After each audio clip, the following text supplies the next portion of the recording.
Hi hello viewers, welcome to social post TV. నేను మీ శ్వేత. So ప్రస్తుతం మనతో పాటు స్టూడియోలో ఉన్నారు స్టాక్ మార్కెట్ అనలిస్ట్ జీవి సత్యనారాయణ గారు. నమస్తే సార్. నమస్తే సార్, ఇప్పుడు ఐపీఓలో ఎన్ఎస్సి అనేది ఒకటి ఉంటుంది అంటారు కదా, సో దాని గురించి ఏమైనా బ్రీఫ్ చేయగలుగుతారా? ఐపీఓ అంటే ఇనిషియల్ పబ్లిక్ ఆఫర్. ఇప్పుడు లేటెస్ట్ న్యూస్ ఏంటిదంటే ఒక నివేదిక ప్రకారం, సర్వే ప్రకారం, డేటా సింపుల్గా సర్వే లేదు, నివేదిక లేదు, డేటా. ఈ డేటా ఏదైతే ఉందో ఐపీఓలో మన ఎన్ఎస్సి రికార్డు స్థాపించింది. ఆసియాలోనే హయ్యెస్ట్ అంటే ఎక్కువ పబ్లిక్ ఇష్యూలు వచ్చింది మన ఎన్ఎస్సి ఎక్స్చేంజ్లోనే అని ఒక డేటా. అయితే జనరల్గా ఏంటంటే మనకి ఎన్ఎస్సి, బిఎస్సి, ఎంఎస్సి, ఎంసీఎక్స్ ఇట్లా చాలా ఉంటాయి. చాలా ఏముండవు. మనకి NSE, BSE, metropolitan stock exchange అని ఇంకో 3 ఎక్స్చేంజ్లు ఉన్నాయి. కమోడిటీస్ వేరే, కరెన్సీ వేరే. ఈ ఎన్ఎస్సి ఏదైతే ఉందో ఇప్పుడు ఐపీఓలో సరికొత్త రికార్డు సృష్టించింది అనమాట. అయితే ఆసియాలోనే అగ్రగామిగా నిలవటం జరిగింది అనేది. అయితే ఈ ప్రైమరీ మార్కెట్ అంటే ఐపీఓ ద్వారా మొబిలైజ్ చేసినటువంటి అమౌంట్ ఏదైతే నిధులు ఉన్నాయో ప్రపంచ రికార్డుని నెలకొల్పడం జరిగింది అని చెప్పడం జరిగింది. అయితే ఎక్కువ నిధులు సమీకరించడంలో ఎన్ఎస్సి ఎక్స్చేంజ్ ద్వారా మార్కెట్ నిలిచింది అనేది. అయితే లాస్ట్ ఇయర్ తోటి పోలిస్తే ఈ సంవత్సరం ఐపీఓలు బాగా రావటం జరిగింది.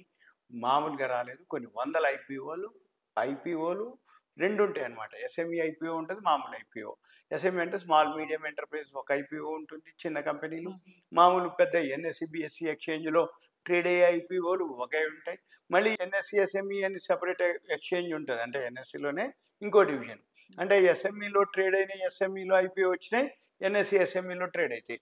బిఎస్సి, ఎస్ఎంఈ వచ్చిందంటే బాంబే స్టాక్ ఎక్స్చేంజ్, ఎస్ఎంఈలో ట్రేడ్ అయ్యాయి, అందులో ట్రేడ్ అవుతాయి. ఇవి అవి కలిపితే ఎన్ఎస్సినే ఇప్పుడు టాప్ ఎక్కువ ఇష్యూస్ ఐపీఓలు రికార్డ్ చేయడం అనేది అనమాట. అయితే దీనికి డేటా ఏదైతే విడుదల చేశారో 2024 అయిపోయింది. ఇప్పుడు మనం 25లో ఉన్నాం కాబట్టి ఈ సంవత్సరంలో పెద్ద కంపెనీలు వచ్చి 268 కంపెనీలు ఐపీఓకి రావటం జరిగింది.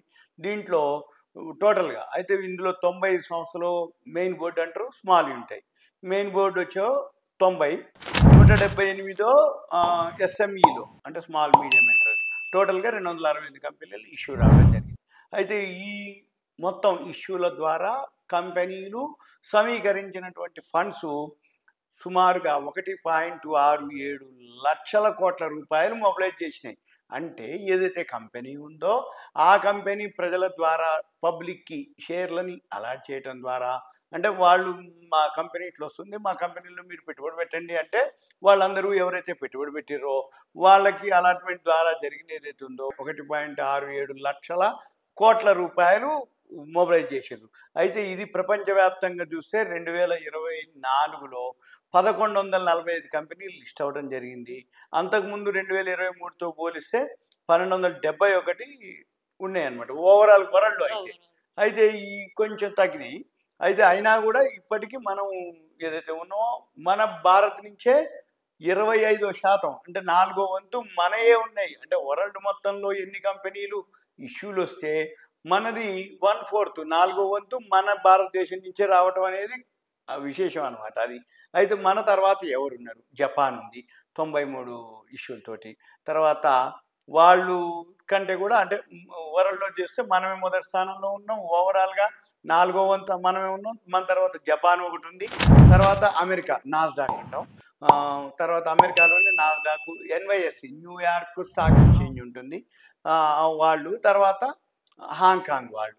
ఫస్ట్ మన ఇండియా, జపాన్, అమెరికా, హాంకాంగ్, తర్వాత చైనా షాంఘై, తర్వాత ఇవి అనమాట. అంటే ఫస్ట్ టాప్ 5 అనమాట ఇవి. అయితే మన దేశంలో ఏవైతే 2024లో లిస్ట్ అయినటువంటి వాటిల్లో కొన్ని మైనస్ కూడా అయినవి ఉన్నాయి. అంటే ఇష్యూ ప్రైస్ కంటే తగ్గటం, కానీ మ్యాక్సిమం షేర్స్ మాత్రం మంచి లాభాలు రావటం అనేది బాగా జరిగిన విషయం అనమాట. అయితే ఈ మధ్యకాలంలో పెద్ద ఇష్యూ అంటే హుండై వాళ్ళు అంటే ఆటో సెక్టారు వాళ్ళు రావటం జరిగింది. ఇక తర్వాత నెక్స్ట్ అంటే ఈ సంవత్సరం 2025లో ఇంకా పెద్ద పెద్దవి ఉన్నాయి. ఇప్పుడు మనం ఇంతకుముందే ఇంకో వీడియోలో జియో గురించి చెప్పినాం, 40,000 కోట్లు అట్లా ఎల్జీ వస్తున్నాయి. ఇంకా చాలా ఉన్నాయి అనుకోండి. అవి మనం ఇంకో ఎపిసోడ్లో ఇంకో వీడియోలో ఆ కంపెనీలు ఎన్ని లక్షల కోట్లకు వస్తాయి 2025లో అవి మళ్ళీ మనం చూద్దాము. అయితే ఇప్పటికి మాత్రం ఏవైతే ఉన్నాయో ఎక్కువ శాతం మళ్ళీ అంటే ఇప్పుడు ఐపీఓ అంటే ఇనీషియల్ పబ్లిక్ ఆఫర్. ఒకసారి మంచిగా కంపెనీ బాగా పర్ఫార్మెన్స్ చేస్తున్నప్పుడు మళ్ళీ రెండోసారి కూడా వచ్చేస్తాయి అనమాట. దాన్ని ఎఫ్పిఓ అంటాం, follow on public offer.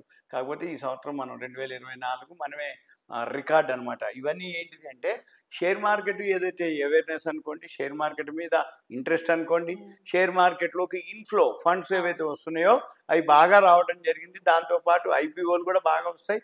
Market ఎప్పుడైతే బాగా పెరుగుతుందో అప్పుడే ఐపీఓలు కూడా వస్తాయి. అంటే పబ్లిక్ నుంచి కంపెనీలు ఫండ్స్ని మొబిలైజ్ చేస్తూ ఉంటాయి. ఇదంతా కూడా ఒక అవేర్నెస్, ఎడ్యుకేషన్, ఇన్ఫర్మేషన్ మాత్రమే. షేర్ మార్కెట్లో ఎవరైతే ఉంటారో వాళ్ళందరూ ఏం చేయాలి, ఇటువంటి ఏదైతే షేర్ మార్కెట్ రిలేటెడ్ న్యూస్ కానీ అవన్నీ కూడా అబ్జర్వ్ చేయాలి, తెలుసుకోవాలి.